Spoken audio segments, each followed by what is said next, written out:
दोस्तों इस वीडियो के अंदर हम देखने वाले हैं असाइनमेंट ऑपरेटर के बारे में कि सी शार्प के अंदर असाइनमेंट ऑपरेटर होता क्या है, किस तरीके से हम इसको यूज़ करते हैं, इनका सिंटैक्स क्या है, ये सारा कुछ देखेंगे इस वीडियो के अंदर। तो चलिए इस वीडियो को शुरू करते हैं और सीखते हैं असाइनमेंट ऑपरेटर्स के बारे में। तो जैसा हमने पिछले वीडियो में देखा, अर्थमेटिक जो ऑपरेटर था वो हमारी अगर कोई भी दो ऑपरेंड्स है यानी कि कोई भी नंबर थे उनके ऊपर वो ऑपरेशन परफॉर्म करता था, जैसे कि प्लस माइनस डिवीजन या फिर मल्टीप्लिकेशन या फिर और भी जो भी मैथमेटिकल ऑपरेशन होते हैं उसको परफॉर्म करता था। यहाँ पे असाइनमेंट ऑपरेटर का मतलब क्या है कि अगर मान लीजिए आपने कोई एक वेरिएबल बनाया, ठीक है, उसको आप कोई वैल्यू देना चाहते हैं, यानी कि आप चाहते हैं कि जो आपने वेरिएबल बनाया उसके अंदर कोई वैल्यू स्टोर रहे ताकि हम प्रोग्राम में आगे उसको यूज कर सकें। तो इसके लिए हम यहाँ पे असाइनमेंट ऑपरेटर यूज करते हैं। तो खासकर यहाँ पे जो असाइनमेंट ऑपरेटर होते हैं ये इक्वल साइन से होते हैं या फिर जिसको हम बोलते हैं बराबर, हिंदी में बराबर का साइन, ठीक है। तो इससे होता क्या है कि जो भी आपने वेरिएबल बनाया वो लेफ्ट साइड में होता है और जो आप वैल्यू असाइन करना चाहते हैं या फिर उसके अंदर ये वैल्यू स्टोर करवाना चाहते हैं वो होता है आपके राइट साइड में। जैसा कि यहाँ पे एग्जांपल से भी आप देख सकते हैं कि असाइनमेंट ऑपरेटर जैसे कि यहाँ पे इक्वल्स टू ऑपरेटर है, तो इसमें है क्या कि अगर एक आपने वेरिएबल बनाया है एक्स, अगर इक्वल्स टू 10 कर देते हैं तो ये जो वैल्यू है 10 ये अब एक्स के अंदर स्टोर हो जाएगी। ठीक है, तो ये एक सिंपल सा यहाँ पे असाइनमेंट ऑपरेटर का रोल है।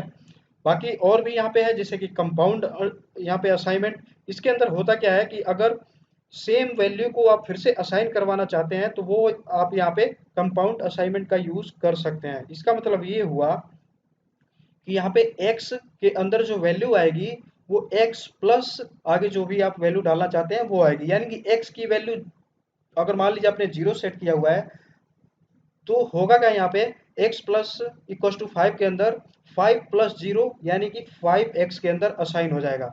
ऐसे ही अगर आपने x की वैल्यू पहले 2 रखी है तो 5 प्लस 2 यानी कि 7 इसके अंदर असाइन हो जाएगा। ऐसे ही नल या फिर कोलिसिंग असाइनमेंट इसके अंदर सी शार्प के अंदर होता है, जिसको हम डबल यहाँ पे क्वेश्चन मार्क और इक्वल टू साइन से हम यहाँ पे असाइन करते हैं।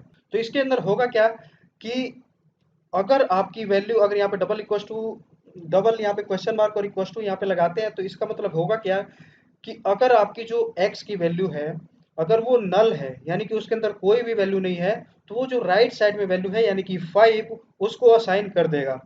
लेकिन अगर फर्स्ट जो आपकी x की वैल्यू है अगर उसके अंदर पहले से ही कोई वैल्यू है तो वो उसको असाइन करेगा। तो खैर हम इसको यहाँ पे एक एग्जांपल के थ्रू देखते हैं कि ये किस तरीके से हमारे सीसा प्रोग्राम के अंदर काम करता है। तो चलिए हम विजुअल स्टूडियो की तरफ बढ़ते हैं। तो ये हमने पुराना यहाँ पे एग्जाम्पल बना रखा था, इसको मैं यहाँ से डिलीट कर देता हूँ। और जो असाइनमेंट ऑपरेटर की हम यहाँ पे बात कर रहे हैं यहाँ से मैं प्लस भी रिमूव कर देता हूँ। तो असाइनमेंट ऑपरेटर के अंदर जो हमारा सबसे पहले जो सिंपल असाइनमेंट ऑपरेटर है उसके अंदर मैंने बताया था आपको कि अगर हम कोई भी वेरिएबल बनाते हैं अगर उसके अंदर हमें कोई भी वैल्यू स्टोर करवानी है तो हम उसको इक्वल टू साइन लगा के आगे वैल्यू स्टोर करवाते हैं। यानी कि होता क्या है कि जो भी आप यहाँ पे राइट साइड में वैल्यू इसको असाइन करेंगे वो इस वेरिएबल के अंदर आके स्टोर हो जाएगा। और ये किसकी वजह से हो रहा है, ये आपका असाइनमेंट ऑपरेटर यानी कि इक्वल जो ये साइन है इसकी हेल्प से हो रहा है। ठीक है, और इसी नंबर को हम यहाँ पे फिलहाल तो प्रिंट करवा रहे हैं। तो जैसे आप प्रिंट करेंगे तो यहाँ पे फर्स्ट नंबर के अंदर 10 आपका आ जाएगा। तो जिससे हम इसका एग्जांपल भी रन करके देख लेते हैं कि क्या हमारे आउटपुट के अंदर जो फर्स्ट नंबर की वैल्यू है क्या वो 10 प्रिंट होके आ रही है कि नहीं आ रही है।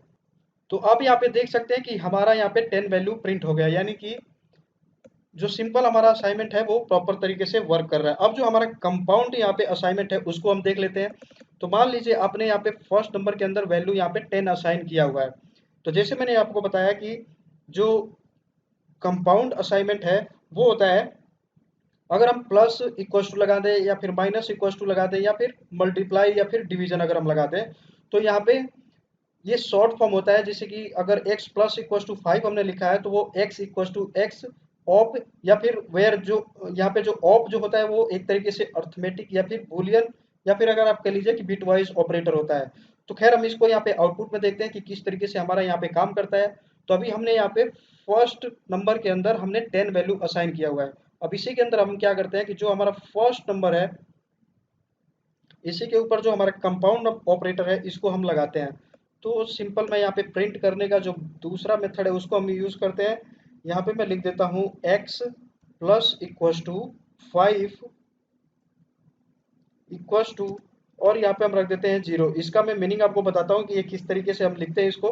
तो जो हमारा पहला यहाँ पे कंपाउंड ऑपरेटर्स के अंदर जो हमारा पहला सिंपल था, वो था हमारा x प्लस इक्वल टू, मान लीजिए हमने इसके अंदर 5 वैल्यू असाइन करनी है, ठीक है। तो हम यहाँ पे x, इसको फर्स्ट नंबर को x रख देते हैं, या फिर आप सेम ही उस यहाँ पे रख सकते हैं। तो वेरिएबल का नाम चेंज कर लेते हैं, क्योंकि हमने यहाँ पे अभी x किया, क्योंकि वो यहाँ पे वेरिएबल का जो नेम था वो बड़ा था, तो ये लेंथ यहाँ पे इसकी इंक्रीज हो जाती। तो खैर, यहाँ पे x के अंदर हमने यहाँ पे 10 वैल्यू असाइन की हुई है, और यहाँ पे हम यहाँ पे करने जा रहे हैं x प्लस इक्वल टू 5, और यहाँ पे इक्वल टू। तो इतना तो एक तरीके से आप देखेंगे कि ये एक स्ट्रिंग है जो एज इट इज हमारे कंसोल पे प्रिंट होगी। आप यहाँ पे कुछ भी लिखते, जैसे कि माय नेम इज, ऐसे करके कुछ भी लिखते, तो वो एज इट इज प्रिंट होती। अब यहाँ पे आगे क्या हो रहा है, यहाँ पे मैंने लिखा है करली ब्रैकेट के अंदर 0। इसका मतलब ये हुआ कि इस लाइन में आगे जो 0 नंबर पे जो भी वैल्यू या फिर कोई भी चीज असाइन हो रही है, वो इस चीज से रिप्लेस हो जाएगी। जैसे कि अगर मान लीजिए मैं यहाँ पे कहता हूँ कि सिर्फ 5 है, ठीक है। तो यहाँ पे ये जो 0 लिखा हुआ है, इसका मतलब ये कॉमा के बाद आपका 0 से स्टार्ट होता है, यानी कि पहली वैल्यू है तो यहाँ पे 0 है, मतलब 0 पोजीशन है एक तरीके से। और ऐसे ही अगर आप यहाँ पे 10 दे देते हैं, तो इसका मतलब यहाँ पे आपको लिखना होगा 1। इसका मतलब ये हुआ कि 10 की वैल्यू यहाँ पे, अगर 10 जो है अगर प्रिंट करवाना मैसेज के अंदर, तो यहाँ पे आपको 1 लिखना होगा, क्योंकि ये 1 पोजीशन पे है। तो जो 5 है ये 0 पोजीशन पे है, ऐसे ही 10 जो है वो 1 पोजीशन पे है। ऐसे ही आप करके जितनी मर्जी चाहे आप यहाँ पे लगा सकते हैं। तो खैर, हम यहाँ पे 0 पोजीशन पे जो वैल्यू है उसको हम प्रिंट करवाना चाहते हैं, तो हम अपने पुराने यहाँ पे प्रोग्राम को रख देते हैं, ठीक है। तो इसके अंदर हमारा जो कंपाउंड ऑपरेटर है, इसकी वैल्यू हम यहाँ पे प्रिंट करवाने जा रहे हैं। तो यहाँ पे x की वैल्यू अभी 10 है, और यहाँ पे 5 अब ऐड हो रहा है, तो यहाँ पे 15 हमारी आउटपुट आनी चाहिए। तो हम इसको रन करते हैं यहाँ पे, और देखते हैं हमारे कंसोल पे क्या प्रिंट होता है। तो आप देख सकते हैं कि जो हमारा यहाँ पे मैसेज था x plus equal to 5 equal to इतना आया, उसके बाद से 0 यहाँ पे जो 0 करली ब्रैकेट के अंदर हमने लिखा था वो वैल्यू रिप्लेस हो गए, हमारी एक्चुअल जो आउटपुट है वो आ गई है। तो आप देख सकते हैं यहाँ पे 15 हमारी प्रिंट हो गई। ऐसे ही अगर आप यहाँ पे माइनस के केस में करेंगे, जैसे मैं इस लाइन को मैं यहाँ पे कॉपी कर लेता हूँ, और यहाँ पे हम x प्लस इक्वल टू ना करके हम इसको माइनस कर देते हैं, और उसके बाद से इसको भी हम यहाँ से माइनस कर देते हैं। फिर हम इसको रन करते हैं, तो देखिएगा अब यहाँ पे जो प्लस की हमारी जो आउटपुट थी, अभी यहाँ पे चेंज हो के हमारी ओरिजिनल जो इसके अंदर था हमारी वैल्यू, वो हमारी यहाँ पे आ गई है। तो आप यहाँ पे देख रहे हैं कि x minus 5, X minus equal to 5, इसकी वैल्यू यहाँ पे 10 आ रही है। तो आप ये सोच रहे होंगे कि x की वैल्यू यहाँ पे 10 है, और जब हम इसको -5 यहाँ पे करा रहे हैं, तो ये 5 क्यों नहीं इसका आंसर आ रहा है। तो मैं आपको समझा देता हूँ कि देखिए अभी x की वैल्यू यहाँ पे क्या है, 10 है, ठीक है। अब x के वैल्यू के अंदर ही हम यहाँ पे x प्लस इक्वल टू 5 कर रहे हैं, यानी कि 5 उसके अंदर वैल्यू ऐड कर रहे हैं। तभी आप यहाँ पे देख सकते हैं कि x 5 इक्वल टू यहाँ पे 15 ऑलरेडी x के अंदर असाइन हो चुका है, ठीक है। यानी कि x की वैल्यू अब 10 ना रह के अब वो हो गई है 15, यानी कि 15, ठीक है। तो 15 के अंदर से जब आप 5 माइनस करेंगे तो यहाँ पे 10 आएगा। तो इस तरीके से यहाँ पे हमारी वैल्यू चेंज होके एक्स माइनस इक्वल टू 5 की वैल्यू यहाँ पे 10 आई है। चलिए बाकी के जो भी ऑपरेशन है, जैसे कि हमारा मल्टीप्लिकेशन और डिवीजन, उनको भी हम देख लेते हैं।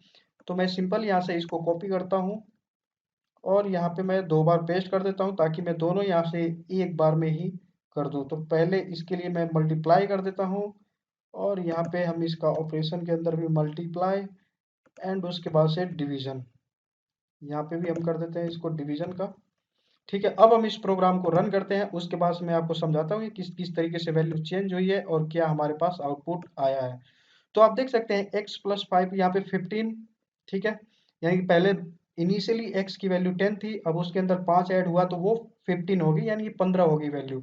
उसके बाद से हमने माइनस का ऑपरेशन परफॉर्म करवाया, यानी कि ऑपरेटर्स जो हमारा कंपाउंड ऑपरेटर है उसके अंदर माइनस इक्वल टू यहाँ पे 5 हमने किया हुआ है। तो 15 में से 5 निकलने के बाद यहाँ पे 10 वैल्यू फिलहाल x की आ गई, जब हम माइनस वाला ऑपरेशन अपना कर दे रहे हैं। अब उसके बाद से x की वैल्यू हमारी अभी 10 है, तो अब क्या हो रहा है कि हम मल्टीप्लाई करने जा रहे हैं। तो x की वैल्यू 10 है, तो आप सिंपल यहाँ पे जो x की वैल्यू आप इसको रिप्लेस करते जाइए, जो भी आपकी वैल्यू यहाँ पे आई है। तो 10 अभी आई है, तो यहाँ पे हम देखेंगे 10 इंटू 5, तो यहाँ पे 50 यहाँ पे आ गई है। अब यहाँ पे x की वैल्यू 50 आ गई है, तो फिर हम यहाँ पे 50 को अगर यहाँ पे एज्यूम करें, तो 50 यहाँ पे डिवाइडेड इक्वल्स टू, जब हम 5 से करेंगे तो ये 10 यहाँ पे आउटपुट हमारी आ जाएगी। ठीक है, तो इस तरीके से आप यहाँ पे कंपाउंड जो असाइनमेंट है इसको भी आप अपने प्रोग्राम के अंदर इस तरीके से यूज कर सकते हैं। तो आई होप आपको ये जो ऑपरेटर्स हैं, यानी कि असाइनमेंट जो ऑपरेटर है, आपको अच्छी तरीके से समझ में आ गया होगा। अगर आपको वीडियो अच्छा लगा तो वीडियो को जरूर लाइक करें। अगर इससे रिलेटेड कोई भी डाउट होता है तो नीचे कमेंट सेक्शन के अंदर कमेंट करें। मिलते हैं आगे एक वीडियो में, तब तक के लिए धन्यवाद।